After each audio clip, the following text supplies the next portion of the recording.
성경 말씀 보겠습니다. 에베소서 3장 2절에서 7절입니다.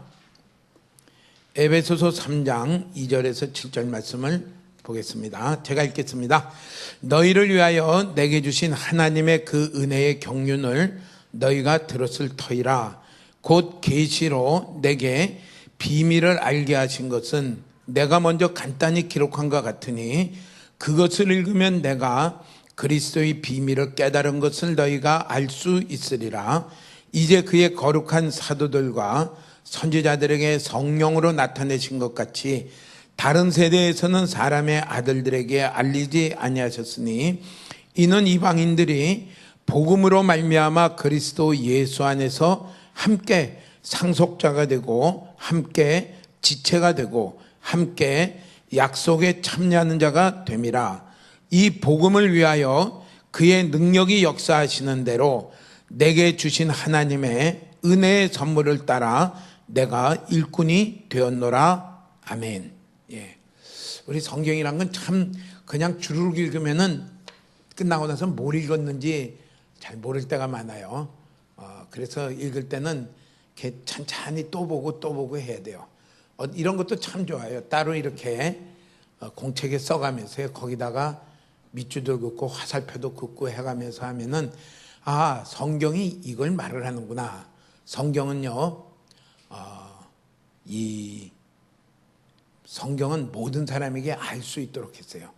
에베소 교회의 성도들은 대부분 어떤 출신들이냐면요, 노예 출신들이 제일 먼저 예수 믿는 사람들이 많아요. 그들이 무슨 학식이 있겠습니까? 문법을 알겠습니까? 그래도 알아요. 참 신기하죠. 그렇기 때문에 성경을 이렇게 가면은 따로 이렇게 써가지고, 요새 또 컴퓨터가 발달해 돼서 이렇게 성경 인터넷이 많이 있으니까 거기서 그냥 주르륵 출력해도 좋아요. 그래서 자꾸 긋고 밑줄 긋고 동그라미 치고 해서 자꾸 보면은 이거였구나. 목사님이 그렇게 침 튀기면서 말했는데 그때는 무슨 말 하는지 몰랐는데 이거였구나. 이것을 알게 됩니다. 그렇게 하시기를 바랍니다.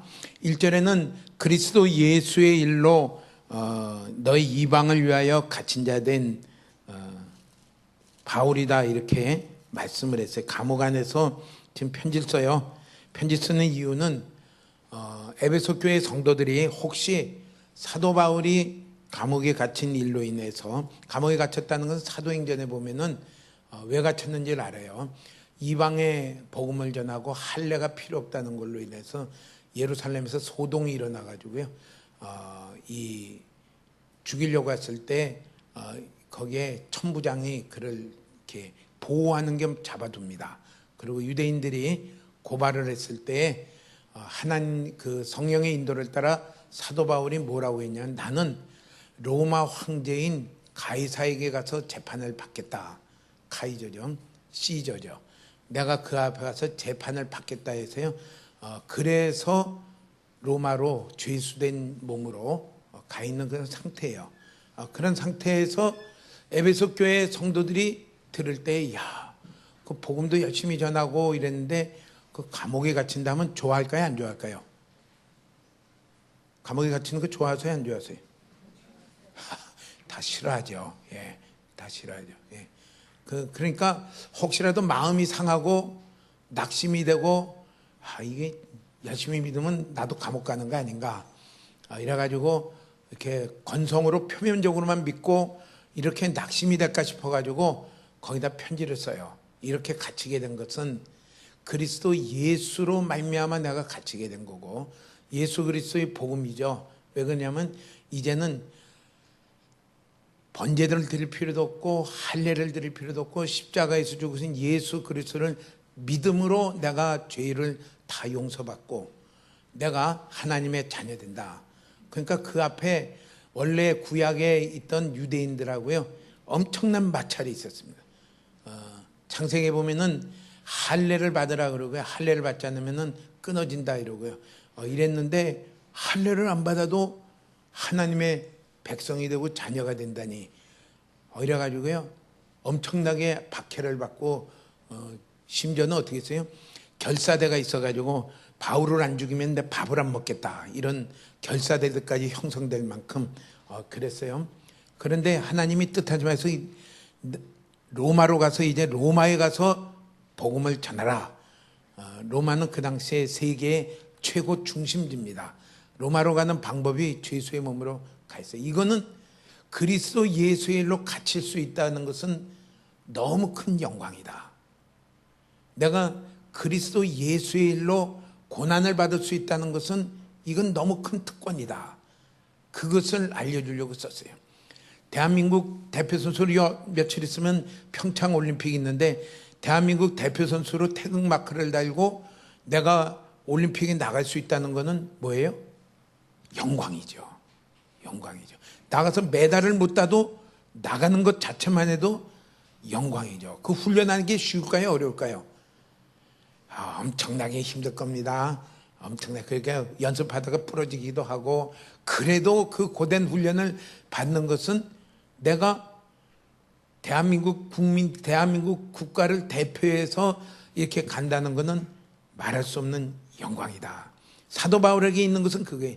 내가 그리스도 예수로 말미암아 이런 고난을 받게 된다는 것은 이건 말할 수 없는 영광이고 특권이고, 이건 내가 뺏길 수 없는 일이고, 나는 이 일로 말미암아 지금 내 속에 기쁨이 가득하다.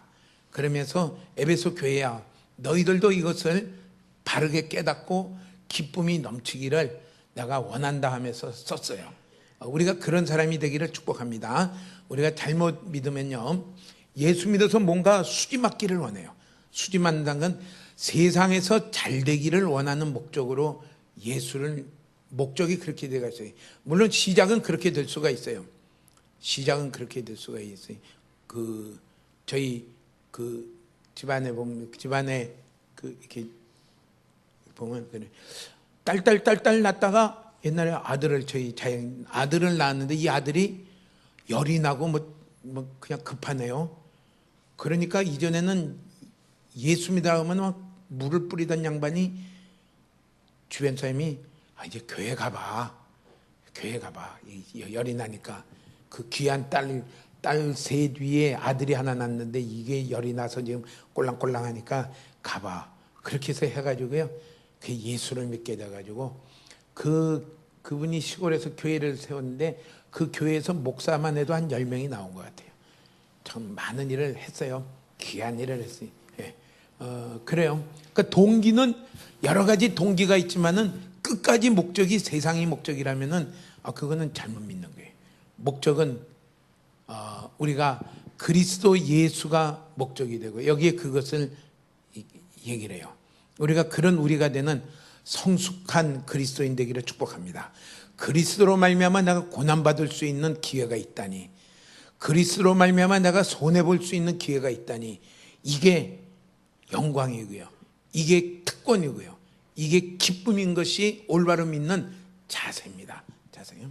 그러면서 2절에 그렇게 얘기를 해요. 뭐라고 얘기냐? 2절 한번 같이 읽어볼까요? 함께 읽겠습니다. 너희를 위하여 내게 주신 하나님의 그 은혜의 경륜을 너희가 들었을 터이라. 하나님이 내게 주신 하나님의 은혜의 경륜이라는 것은 그 은혜를 주시고 그 은혜로 말미암아 나를 통하여 이루신 일들입니다. 관리하시고 이루신 일들을 너희가 들었을 터이라. 들었다는 것은 이미 너희가 들어서 알고 있는데 내가 또 얘기한다. 우리가 하나님의 은혜는요, 자꾸 우리 마음속에 또 이야기하고 또 생각하는 것이 필요해요. 그거 뭐 전에 들었고 이제 들으면 4번째야. 4번 들어서 그 은혜에 속한 사람이 됐으면요, 정말 귀한 분입니다. 10번을 들어도 환경이 바뀌면요, 또 입이 툭 튀어나오는 사람이 돼요. 낙심이 푹 들어오고요, 용기가 떨어지는 사람이 돼요. 이 하나님이 내게 주신 은혜를 알고 그 은혜가 된 것을 알 때에 진실로 알았으면 어떻게 하냐면 이런 고난과 이런 환난을 기뻐하는 사람이 될 것이고, 이걸 영광으로 깨닫는 사람이 될 터인데, 그것을 자꾸 생각을 하고 내가 이것을 또 생각나기 위해서 말한다 이랬습니다. 오늘 우리가 자꾸 반복해서 생각해야 될 것은 무엇이냐면요, 하나님이 내게 주신 은혜를, 또 그 은혜로 말미암아 내가 행한 것을 자꾸 생각하시기를 축복합니다. 자꾸 환경을 생각하면 어떻게 돼요? 우울해져요. 힘이 쪽 빠져요. 내가 정말 주를 믿는다고 열심히 왔는데 이게 뭔가. 우리 안 늙는 사람이 있나요? 다 늙어요. 다 늙으면은 허리가 안 아픈 사람이 있나요? 다 아파요. 무릎은 안 아픈 사람이 있나요? 다 아파요. 그렇게 피할 수가 없어요. 그거 자꾸 생각하면 어떻게 돼요? 그냥 마음이 자꾸 섭섭해지고 마음이 자꾸 이렇게 힘이 없어지고 그래요. 뭐를 생각해야 돼요? 하나님이 내게 주신 은혜들을 생각을 해야 돼요. 그 은혜로 말미암아 내가 할 수 있었던 일들을 생각해야 돼요. 자꾸 생각해야 돼요. 어디까지 생각해야 돼요?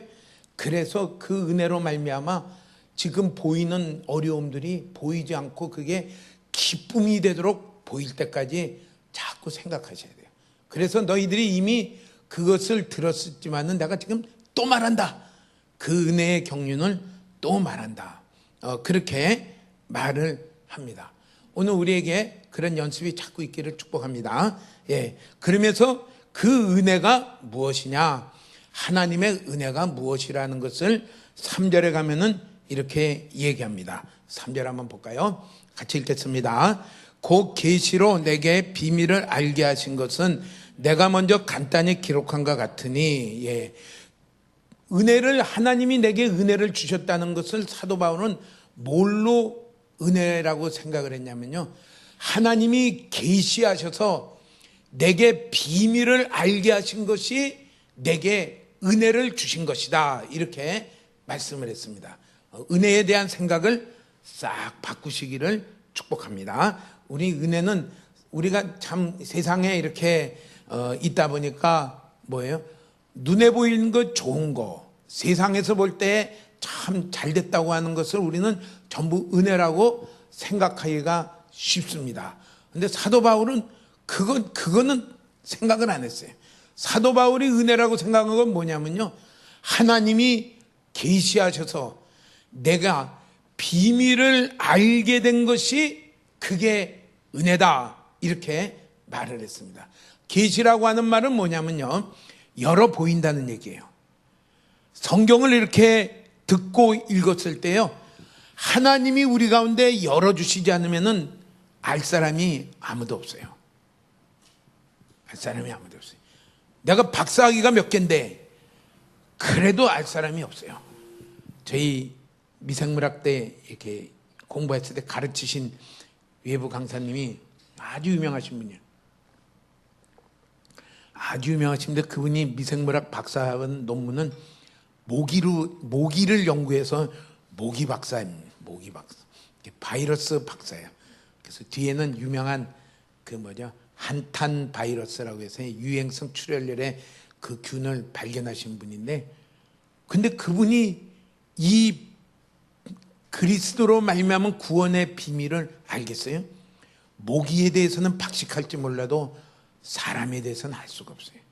그러니까 이 비밀을 알게 하시는 것은 누구만이 알 수 있느냐면요, 성령님이 우리를 마음의 눈을 밝혀서 계시하여야지 알 수 있고요, 그게 은혜라는 것을 얘기했어요. 특별히 그는 왜 이런 말을 하냐면은 자기는 그리스도를 몰라가지고 그리스도를 믿는 교회를 탄압하려고 성경에 보니까 살기가 등등했다 그랬습니다. 살기가 등등해서 그들을 잡아서 그들을 죽이려고 하고요, 고개 갇히고요, 실제 스데반을 죽일 때 그가 대장 노릇을 했습니다. 그런데 그런 나에게 하나님이 눈을 열어서 그리스도를 알게 하시고 하나님의 구원의 계획들을 알게 하신 것은 그건 은혜다. 이런 은혜가 우리 가운데 가득하기를 축복합니다. 그래서 4절에 또 그것을 또 설명합니다. 어떤 비밀이냐? 4절 한번 읽어보겠습니다. 그것을 읽으면 내가 그리스도의 비밀을 깨달은 것을 너희가 알 수 있으리라. 그러니까 그것을 읽는다는 것은 에베소서 1장 2장을 읽으면은 지금 3장 아니에요? 에베소 1장 2장을 읽으면은 내가 그리스도의 비밀을 깨달은 것을 너희가 알 수 있으리라 이렇게 말씀을 했습니다. 그리스도의 그 비밀은 계시로 비밀을 알게 하는 것이 그게 은혜인데 그 비밀은 무슨 비밀이냐 하니까 그리스도의 비밀이다 이랬습니다. 한번 해볼까요? 그리스도의 비밀. 예, 그리스도의 비밀. 예, 그것을 깨닫게 한 것이 그게 은혜다 이랬어요. 그리스도의 비밀이란 것이 무엇이냐면은 1장 2장에 나온 게 그리스도의 비밀입니다. 1장 2장에 하나님이 그리스도로 말미암아 이루어 가시는 구원의 계획과 성취하시는 역사들을 내가 깨닫는 거예요. 깨달으면 뭐가 돼요? 당연히 거기에 대한 소망이 넘치게 돼 있고요. 삶이 넘치게 돼 있어요. 깨닫지 못하는 것은 아직 거기에 대한 소망이 별로 없어요. 그것을 깨닫는 것이다. 그러면 1장 2장 내용을 간단히 설명하면 어떻게 되죠? 하나님이 창세전에 우리를 택하셨다. 우리를 하나님 앞에 흠이 없고 깨끗한 자로 세우시려고 우리의 구원을 계획하시고 택하셨다. 그러니까요, 우리가 벌써 내가 예수 그리스도를 믿는다는 것은 어마어마한 뿌리가 있는 게, 어마어마한 은혜가 있는 게, 그 일들이 우리 참 하나님 하신 신기해요. 정말 그 성질이 꼬약한 분이 어제 아침에 사망하셨는데 돌아가시기 다 되니까 좀 착해지더라고요. 돌아가시기 다 되니까 누가 마음이 바쁘냐면요, 제가 마음이 바빠요. 가기 전에 예수를 믿어야 될 텐데, 지옥 가면 안 되는데, 천국 가야 될 텐데. 근데 또 예수 믿는 게 다 죽어가는 보고 이제 당신 이제 죽으니까 지금이라도 빨리 예수 믿으시오 하면은 죽는 데 대해서 지금 더 이게 더 확 더 깔아지게 할 수도 있으니까 저 어떻게 전해야 되나. 내가 가서 전하고 또 우리 간혹가 선생님이 또 가서 또 이렇게 전해서 결국은 죽기 조금 전에 예수 믿고 그리고 소천하시고 편하게 소천하였어요. 그래요. 그래서 그리스도의 비밀이란 거는요, 하나님이 영원전에 택하시고 그 일들을 예정하시고 그 일들을 위하여 때가 될 때 예수 그리스도를 보내시고 그 예수 그리스도께서 십자가에 죽으시고 3일 만에 부활하시고 승천하시며 다시 오순절날 성령을 보내셨어요. 이 비밀을, 이 사실을 우리 가운데 듣게 하시고 믿게 하셔서 이 자리로 이끄시는 그 비밀을 그것을 깨닫는 것이 이것이 이 은혜라는 것입니다. 은혜라는. 그러니까 하나님이 택하신 그 일들은요, 하나님이 포기하지 않아요.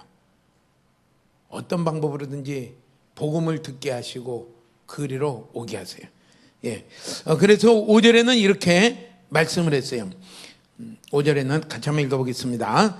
이제 그의 거룩한 사도들과 선지자들에게 성령으로 나타내신 것 같이 다른 세대에서는 사람의 아들들에게 알리지 아니하셨으니, 예, 이제 그의 거룩한 사도들과 선지자들에게 성령으로 나타내셨다는 것은 무엇이냐면요, 그리스도의 비밀을 깨닫는 것입니다. 그리스도의 비밀을 다른 세대에서는 사람의 아들들에게 알리지 아니하셨다는 것은 무엇이냐면요, 사람의 어떤 노력이나 사람의 어떤 지식이나 사람의 어떤 명철함으로 그것을 깨달을 수 없다 그랬어요. 그것을 깨달을 수 없다. 사람의 아들에게는 알리지 아니하였으니. 마태복음 16장에 보면은 예수님이 사람들이 나를 누구라 하느냐 하면서 그날 제자들에게 너희는 나를 누구라 생각하느냐 할 때 베드로가 아주 유명한 말을 했죠. 주는 그리스도시요 살아계신 하나님의 아들이십니다 라고 얘기했을 때 예수님이 뭐라고 말해요? 바요나 시모나, 이것을 알게 하니는 혈육이 아니요 하늘에 계신 우리 아버지다. 이렇게 했어요. 혈육으로는요, 사람의 가진 어떤 명철함과 노력과 또 총명으로 그것을 깨달을 사람은 아무도 없다. 아무도. 그리스도의 비밀을 깨닫는 이 구원의 비밀을 깨달을 수 있는 사람은 하나님의 구원하시는 계획과 이루어가시는 성취하시는 일들을 깨달을 수 있는 사람은 아무도 없다. 누구만이 알려줄 수 있냐면요, 사도들과 선지자들에게 깨닫게 하신 그 성령님이 오늘 우리에게 나타내 주셔야지 깨달을 수 있다. 그렇기 때문에요, 내가 그 구원의 비밀을 알고 그것을 내가 믿고 소망하는 것은 어떤 은혜냐면요, 그 수많은 사람 중에 성령님이 나에게 그것을, 그 비밀을 알게 해주셨기 때문에 내가 알고 깨달은 것이지요. 그게 없으면은 우리는 알 수가 없어요. 알 수가. 그렇기 때문에 그걸 뭐라고 말해요? 은혜라고 말을 합니다. 우리는 은혜에 대해서요, 바른 개념을, 바른 이해를 가지시기를 축복합니다. 이 은혜가 우리 가운데, 내게 이 은혜를 주셨구나. 이 은혜를 주셨구나. 그 은혜가 있기를 축복합니다. 예, 6절에는 이렇게 말씀을 했습니다. 6절 한번 읽어보겠습니다. 이는 이방인들이 복음으로 말미암아 그리스도 예수 안에서 함께 상속자가 되고 함께 지체가 되고 함께 약속에 참여하는 자가 됨이라. 다시 그리스도의 비밀을 또 한번 설명했는데 뭐라고 말했냐면요, 이방인들이라. 그 당시에 에베소에 있는 이방인들은 어떤 자들이냐면요, 아데미 신상을 세우고 거기에 폭 빠져 있던 이방인들이, 다른 지역 사람들보다 더 많이 우상을 섬기고 그것을 만들어 팔며 그것으로 먹고 사는 사람들이에요. 이방인들이.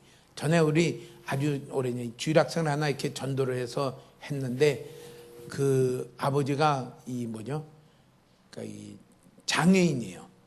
다리를 잘 못 쓰고 하는데, 장애인인데 뭘 하냐면요, 이렇게 조각을 잘해요. 나무 같은 거 깎아서. 누가 주 고객이냐면요, 조각을 하시는 분의 주 고객이 누구예요? 절이에요. 가서 목상을 만들고 뭐하고, 하루는 이렇게 갔더니 교회를 아이를 안 보내겠대요. 왜 안 보내냐고 이렇게 물어보니까, 이 아이가 이 고객인 중이 왔는데 거기서 교회에서 배운 것을 이야기를 했어요. 그러니까 당연히 이 중이 기분이 좋았겠어요, 안 좋았겠어요? 안 좋았고 거래를 안 하겠다. 그러니까 이 아버지 목줄이 거기 달려 있는 거예요. 그래서 아이를 또 교회 가지 마라. 그러고서 이렇게 해가지고 한 일이 있어요. 그러니까 에베소 지역에 살던 사람들이 어떤 영적인 상태라는 것을 이렇게 대충 여기보면 짐작이 가요.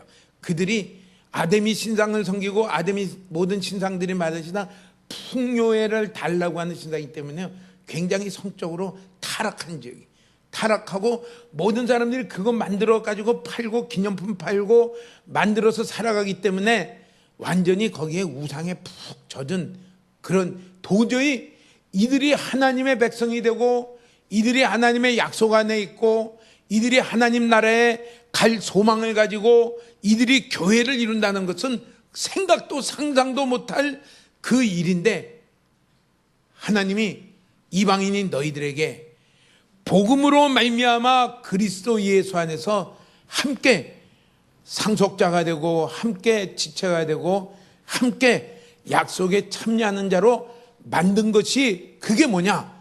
그게 그리스도의 비밀이다. 하나님이 하시는 것인데, 하나님이 지금도 이 일을 하시는 것인데 세상 사람들은 모른다. 누구는 아느냐? 성령으로 말미암아 하나님의 목적과 하나님의 구원의 계획을 아는 사람은 그것을 알 수 있는 것이, 그게 비밀이다. 이것을 말씀을 했어요. 이거를 안다는 것이 그게 뭐냐면요, 그게 은혜를 주신 것입니다. 하나님이 우리에게 은혜를 주신 것입니다. 자기를 한번 생각을 해보면 좋겠어요. 어떻게 내가 예수를 믿게 됐을까?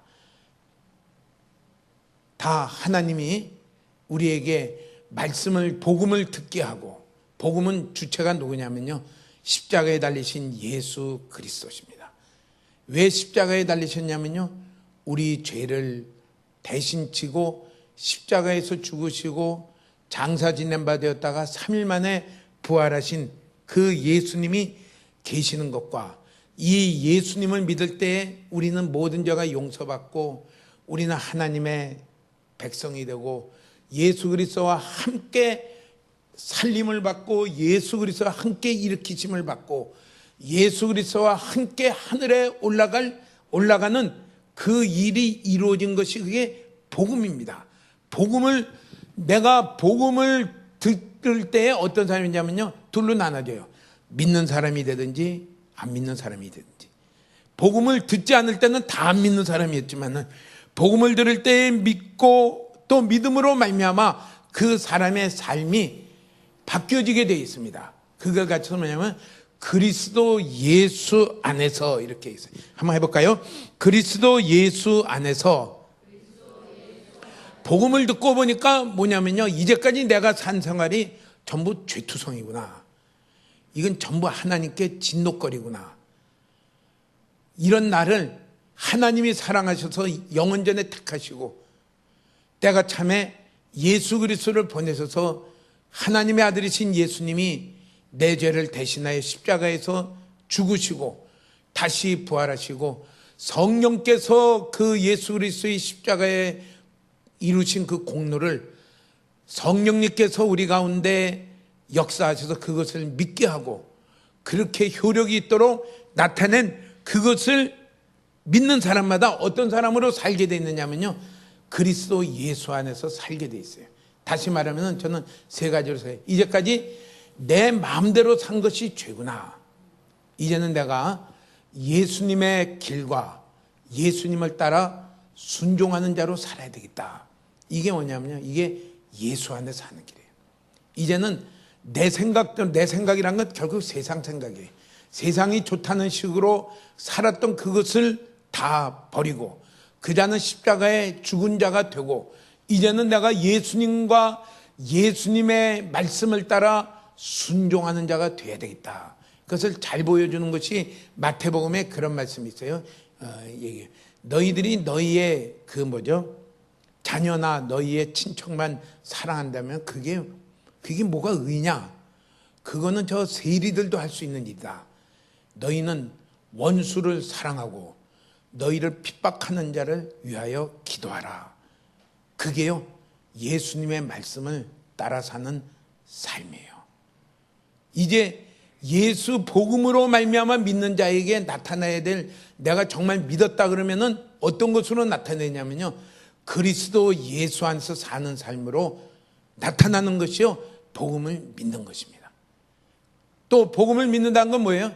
전에는 순전히 나를 위해서, 나를 높이기 위해서, 내가 이익이 되기 위해서 살았던 것이 이제는 나를 사랑하사 나를 위하여 자기 자신을 버리신 예수 그리스도를 위해서 사는 자로 목적이 바뀌어지는 것이 뭐냐면요, 이게 그리스도 예수 안에서 사는 것입니다.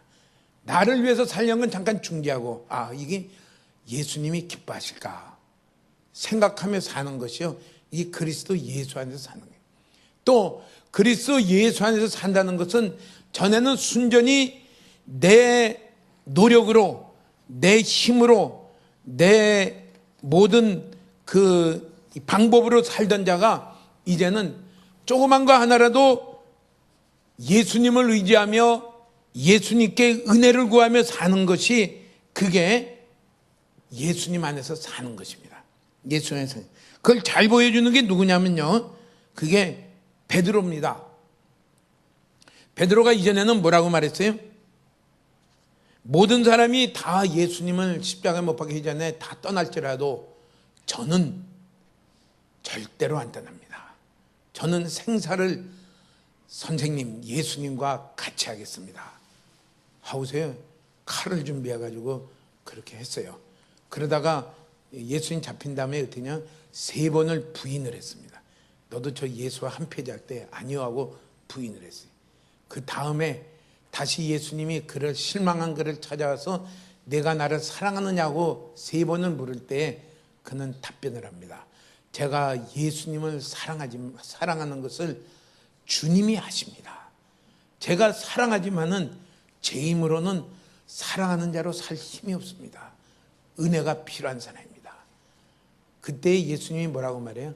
내 양을 먹이라 얘기해요. 그때 가서 글을 들어서 쓰십니다. 오늘 그리스도 예수 안에서 산다는 건 무엇이냐면요, 지극히 작은 거 하나까지도 주님, 여기서도 은혜가 필요합니다. 주님이 함께 해주셔야 됩니다. 주님 하고서요, 자기 힘과 자기의 노력으로 살려는 모든 것이 다 내려지고요, 오직 주님의 은혜만을 구하며 주님을 찾으며 주님을 의지해서 사는 사람으로 바뀌어지는, 이것을 가르쳐서 뭐라고 말하냐면요, 그리스도 예수 안에서 사는 사람이다, 이렇게 말할 수가 있겠습니다. 오늘 우리는 어떤 삶을 사시나요? 다 이 자리에 오신 것은 복음으로 말미암아 내가 복음을 듣고 그 복음의 주인 되신 십자가에 달리신 예수 그리스도를 내가 믿음으로 우리가 이 자리에 오셨을 거예요. 그러면 내가 복음으로 말미암아 그리스도를 믿는 그 자리에 있을 때는 어떤 자가 되어야지 그것이 올바로 믿는 자이냐면요, 그리스도 예수 안에서 내가 사는 모습이 있을 때예요. 그리스도 예수 안에서를 우린 막연하게 이렇게 생각하지 마시고 세 가지로 이렇게 점검을 해보시면 좋겠습니다. 나는 내 방식대로 사느냐, 다 자기 좋은 대로 사느냐, 세상 방식대로 사느냐, 나는 예수님과 예수님의 말씀을 소중히 여기고 거기에 순종해 보려고 내가 하는 자로 살아가느냐, 거기에 차 있어요. 둘째는요, 나는 나의 이익과 나를 위해서 살아가느냐, 아니면 십자가에 나를 위해 달리신 예수님 그분을 위해서 내가 살려고 하느냐. 셋째는요, 나는 내 힘과 노력으로 하는 자이냐, 내 성실함으로 하려고 하는 자이냐, 아니면은 지금도 은혜가 아니면 안 됩니다 하고 예수님만 의지하며 예수님께 은혜를 구하며 사는 자인가. 이게 그리스도 예수 안에서 사는 그 길이라고 생각을 합니다. 그리스도 예수 안에서 살아갈 때에 어떤 일들이 일어나냐면요, 함께 상속자가 돼요. 함께 모든 이전서부터 유대인들이 하나님의 백성이며 하나님의 모든 것을 은혜를 받을 자인데, 유대인 중에서 믿는 그리스도인뿐만 아니라 조금 전까지도 우상에 푹 빠져가지고 이제 내가 복음을 듣고 믿는 나도 내가 그리스도 예수 안에서 살아갈 때 어떤 자가 되냐면요, 하나님의 모든 것을 받는 상속자가 됩니다. 이걸 깨닫는 것이에요. 하나님의 상속자가 되는 것입니다. 좀 철이 없는 아이들은 내가 왜 금수저 집안에 안 태어났는가 하고서 참 딴 집안에 태어났어야 됐는데 하고, 이 철없는 아이들은 얘기하지만은 왜 그런 생각을 해요? 상속받을 게 별로 없다. 그런데 우리는 누구의 상속자냐면요, 하나님의 천지를 지으신, 앞으로 하늘과 땅이 다 그리스도 안에서 통일될 때 영원히 다스리실, 나타나실 그 하나님의 모든 것을 상속받을 아들 된 상속자입니다. 이 소망이 있나요? 이게 깨닫는 것입니다. 이게 깨달아지는 것이 이게 은혜입니다. 이게 깨달아지면요, 우리가 눈빛이 달라질 거예요. 내가 오늘도 날마다 하나님의 성품으로 제가 상속받기를 원합니다. 하나님의 지혜로 더 상속받기를 원하며, 하나님의 능력으로 더 상속받기를 원하며, 하나님이 우리에게 주신 모든 그 하나님의 주시기를 원하는 것으로 다 제가 상속받기를 원합니다. 이게 어디 안에서 이루어지냐면요, 복음으로 말미암아 그리스도 예수 안에서 사는 자들에게 이루어지는 일들이에요. 이것이 우리 가운데 깨달아지십니까? 깨달아지신 것만큼 그만큼 은혜를 받은 것입니다. 조금 깨달아지면 은혜가 조금 있는 것이고, 하나님, 내가 이 은혜가 더 있기를 원합니다. 더 많이 있기를 원합니다. 더 깨달아지며 더 또렷이 확신되기를 원합니다. 이걸 자꾸 생각하는, 반복하는 거예요. 두 번째는요, 함께 지체가 되고, 함께. 그러니까 그리스도 안에서는요, 누가 인류고 누가 이류가 없어요. 유대인이나 이방인이나 에베소 사람이나 그리스도 예수 안에서 다 같이 하나님의 교회를 이뤄가는, 하나님의 교회를 뭐라고 그랬어요? 머리 대신 그리스도의 몸이다 그랬어요. 몸인 그 교회에 똑같은 중요성을 가진 지체가 되는 것이, 그게 그리스도 예수 안에서 이루어지는 일입니다. 다 똑같을 이유는 없어요. 오른쪽 눈이 있고 왼쪽 눈이 있고 코도 있고 손가락도 5개, 발가락도 10개고, 손가락도 10개입니다. 미안합니다. 오른손이 5개, 왼손이 5개. 오른팔, 왼팔. 아무튼 어느 지체구 간에 없으면 어떻게 돼요? 안 돼요. 다 소중합니다. 다 소중해요. 예. 이것이 그리스도 예수 안에서 이루어진 일이에요. 우린 뭐 다른 것에 대해서 그렇게 열등한 자라고 생각하지 마십시오. 내가 그리스도 예수 안에 있으면은 우리는 다 하나님이 볼 때 동등하고 소중한 그리스도의 몸의 지체인 것을 말씀을 합니다.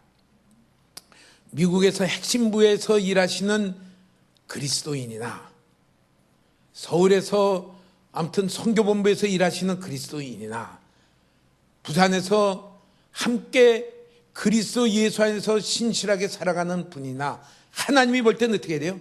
다 똑같은 그리스도의 몸의 중요한 지체구나 이래. 내가 지체고.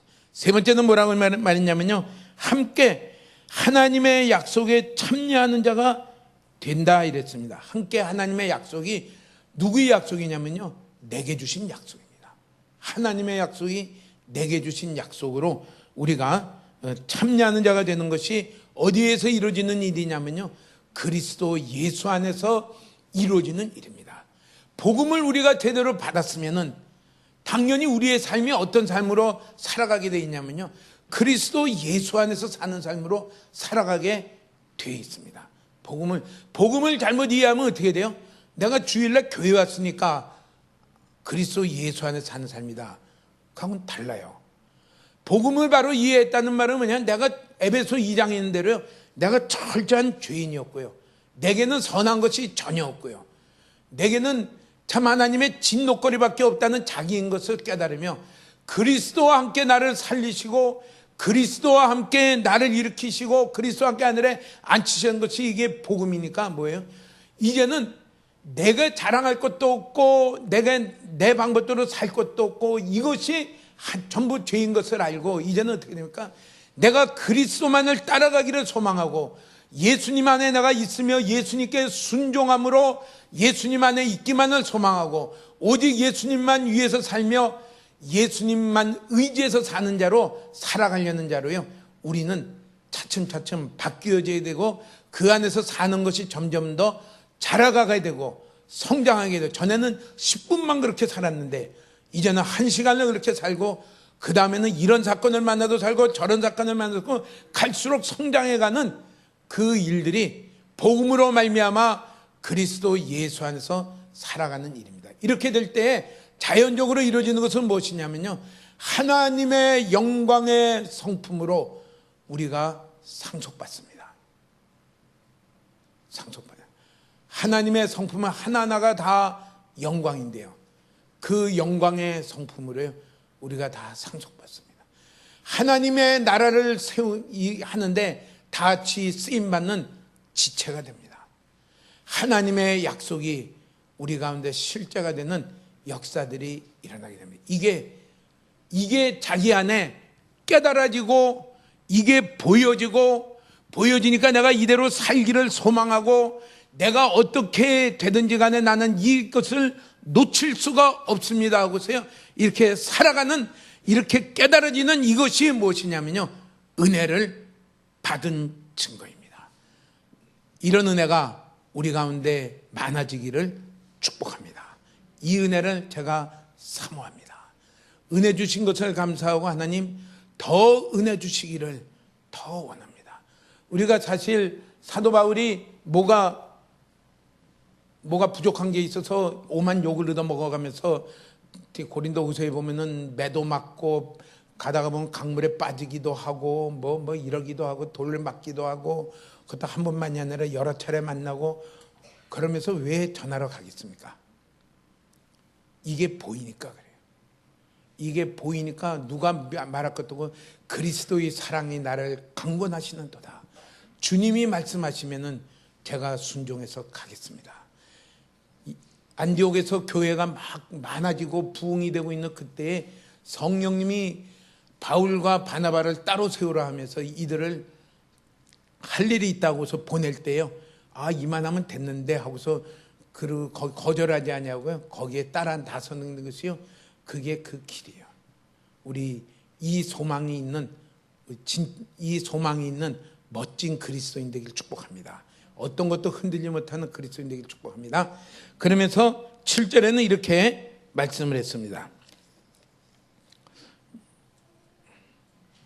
6절이죠. 예.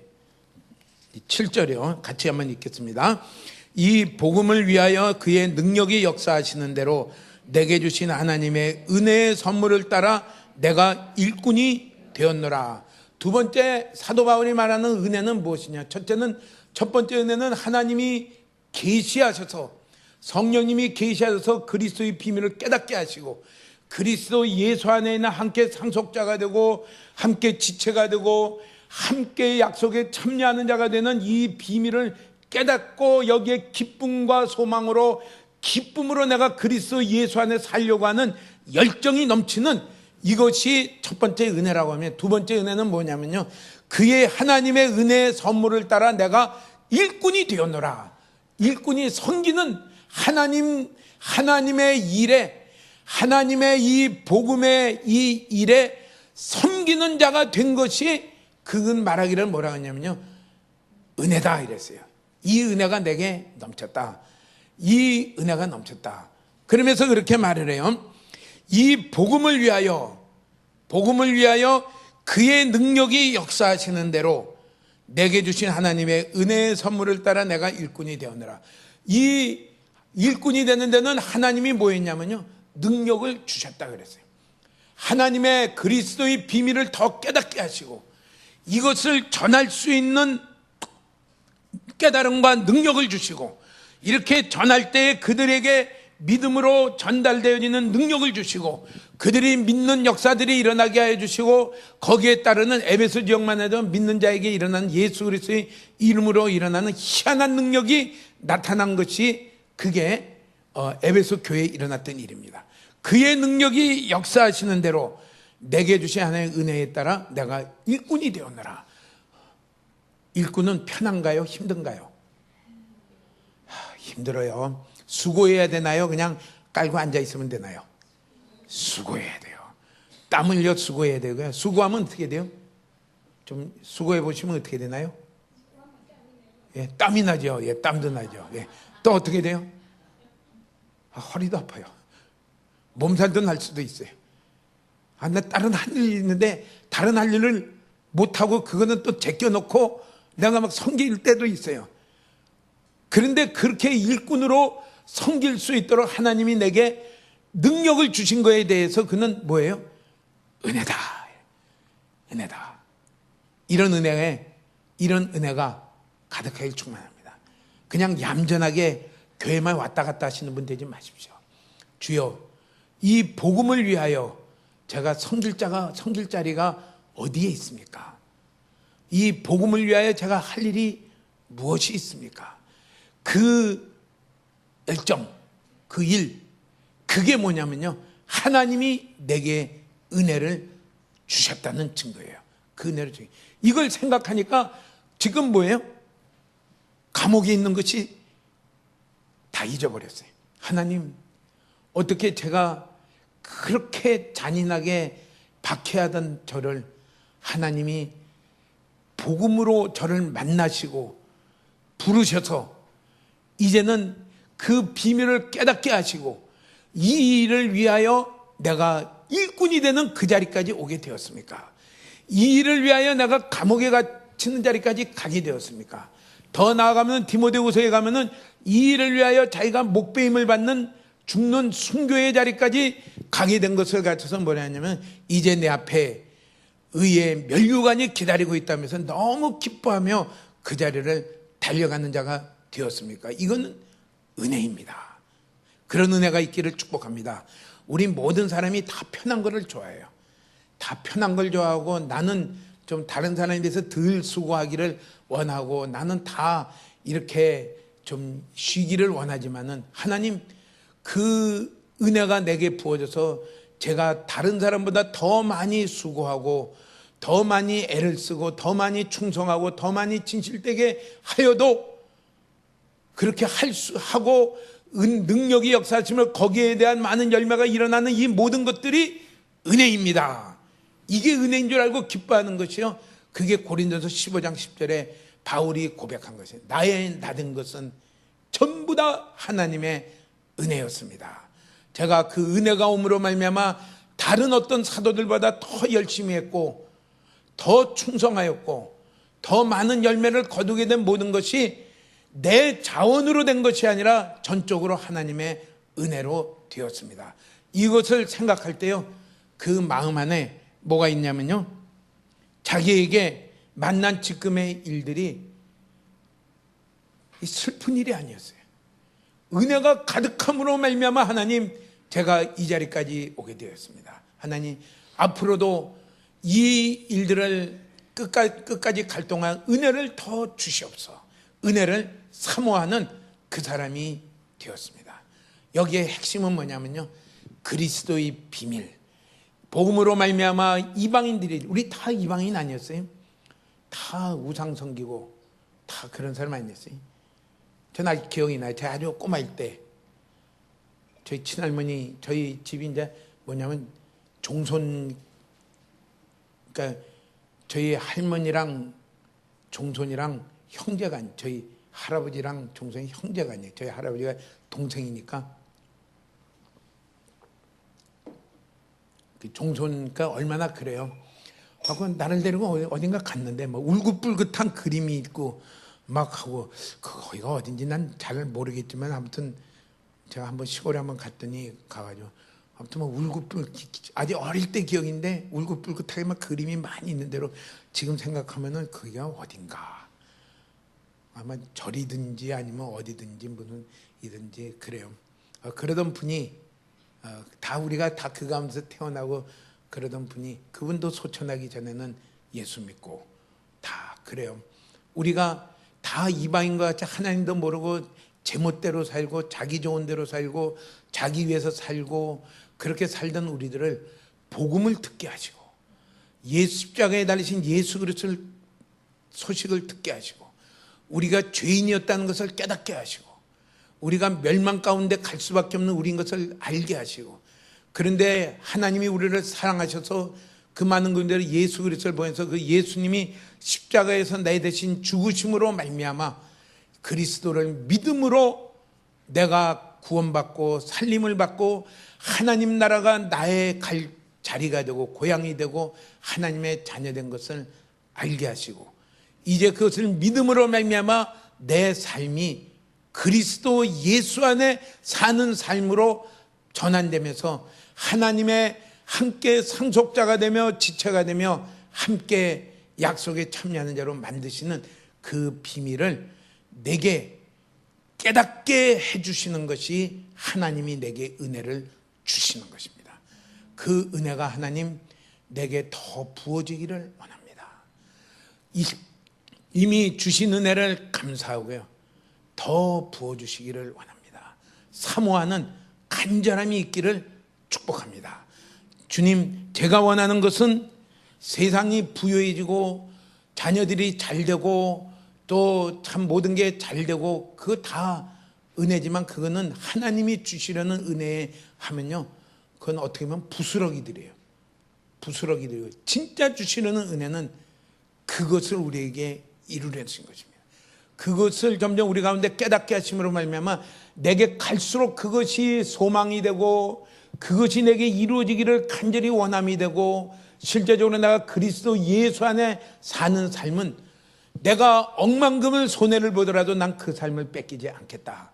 내가 그것을 가기 위해서 내 생명이 끊어져도 나는 그것을 뺏기지 않겠다 하는 자로, 그런 자로 우리가 세워지는 것이요, 은혜가 우리 가운데 많이 부어지는 사람입니다. 그 은혜가 부어지는 것은 하나님이 그걸로 끝내는 것이 아니라 무엇을 하냐면요, 일꾼 되게 하십니다. 복음을 위한 일꾼 되게 하십니다. 복음을 위하여 내게 은혜를 주신 것은 복음을 위하여 내가 일꾼이 되는 것입니다. 우리는 가족 안에서도 일꾼 되시길 축복합니다. 자녀들에게 이 복음을 말하고 전하고 본을 보여주시는 분들이 되기를 축복합니다. 디모데는 사도 바울이 자기의 후계자로 생각하고 자기의 믿음의 아들로 생각했는데, 그 디모데를 소개할 때 그랬어요. 아주 신실한 자인데 그는 외할머니와 어머니를 통해서 잘 길리움을 받은 아주 신실한 청년이다. 그에게 그것을 얘기를 했어요. 가족 안에요, 우리 자녀들을 그렇게 길러가시는 부모가 되시기를 축복합니다. 가족 안에 일꾼이 되십시오. 친척 간에 일꾼이 되십시오. 더 나아가 다른 사람을, 한 사람을 구원하는 데에, 이 복음이 전해지는 데에 일꾼이 되십시오. 복음이 전해지는 것은 내가 이렇게 말을 하면은 척척 전해지는 게 아니에요. 제가 한번은 저기 건널목 가는데 어느 모 교회에서 나온 전도지 이렇게 막 티슈랑 막 주는데, 사람들이 뭐 잘 받는, 고맙습니다 하고 받는 게 아니라 괜찮다고 막 이러고 가니까 전하던 사람이 화가 났어. 화가 나니까 뭐예요? 툭 튀어나온 게 뭐예요? 지옥이나 가라. 이거는 전하는 게 아니죠. 아무리 화가 나도. 그러니까요, 복음을 전하는 거는 쉬운 일이 아니에요. 내가 대접 다 받으면서 복음이 전해진다? 어림도 없어요. 어린아이 하나 전하려면요, 그들 비위 맞추기 위해서는 내 간을 다 빼놔야 돼요. 그래가지고 맞춰주고, 그래 하고 아무튼 맛있는 것도 사주고 하면서 칭찬도 하고, 그래야지 하는 목적이면, 그래야지 복음을 전할 수 있는 기회가 그래야지 생겨져요. 그렇게 희생하고 섬길 수 있는 그런 기회가 있기를 축복합니다. 그것을 가지고 사도 바울은 뭐 했어요? 그렇게 내가 쓰임받는 것이 하나님이 내게 은혜 주신 것이다. 은혜 주신 것이다. 우리 이기주의를 탈피하십시오. 주님은 우리를 구하기 위해서요, 하늘의 모든 하나님과 동등됨을 다 취하지 아니하고 버리고 자기를 비워 이 종의 형체를 가지고 오셨는데, 우리는 자기 것 다 챙기고, 그리고 다른 사람이 구원을 받든지 안 받든지, 그가 지옥에 가든지 말든지, 나는 내 거 가지고 내가 챙기고 가겠다. 그거는 아직 은혜가 안 가서 그래요. 복음의 비밀이 안 가서 그래요. 주님, 제가 일꾼 되기를, 그런 은혜도 제게 있기를 사모합니다. 다른 어떤 사람보다 더 섬기는 자가 되기를 축복합니다. 다른 어떤 사람보다 더 희생하는 자가 되기를 축복합니다. 그리스도 예수의 일로 말미암아 더 많이 희생하고, 더 많이 손해보고, 더 많은 시간을 내가 드리고, 더 많이 해도 그게 기쁨에 차서 어쩔 줄 모르는 게, 그게 자기에게 하나님이 은혜를 주셔서 내가 이렇게 할 수 있었다는 것을 깨달은 사람입니다. 새해에는요, 이런 은혜가 우리 가운데 갈수록 풍성해지기를 주의 이름으로 축복합니다. 더 풍성해지기를 축복합니다. 아멘. 예.